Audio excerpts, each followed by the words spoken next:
Kang kaulan. For today's video mga kamads, alas 3 na sa kahaponon og nagkutoy ang katiyanan kay kauwanon.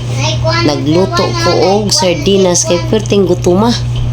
Nagakutoy ang akong tiyan mga kamads kanan niudto ra mig saging og mangga. Di magluto ta og sardinas nga butang og itlog. Ato pod butangan og kamatis aron nay kolor-kolor ang sardinas nga orange, mag-orange ni siya mga kamads. Kay gikan lagi mis kabukiran nagtaak-taak nga tos bukiran mga kamads. So pag-abot na mos palay perting gutuma kay wala may nakapaniud to. Nagaligid-ligid ko sa og di man ko makatuog tungod sa kakutoy tiyan. Adi matik magluto ta og sardinas nga initlogan.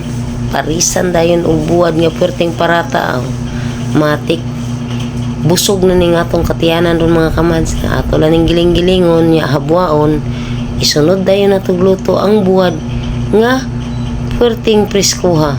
Okay ni mga kamads gikan pa ni sa Islas Bantayan parisan natog kape kay alas 3 na lagi sa kahaponon. Pugaan dayon og usa ka drum nga suka og kamatis. Kutaw tag kape mga kamads kay lami ni ipare sa kahaponon ning kape aron wagtang ang duka. Ug karon mga kamads ato na ni i-prepare sa atong lamisa kay maganda na ta og plato para makakaon na ta kay perti na yung kutuyas tiyan.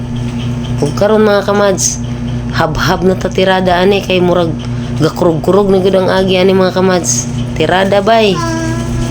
Maula sa ni mga kamads kay perti na yung kutuma.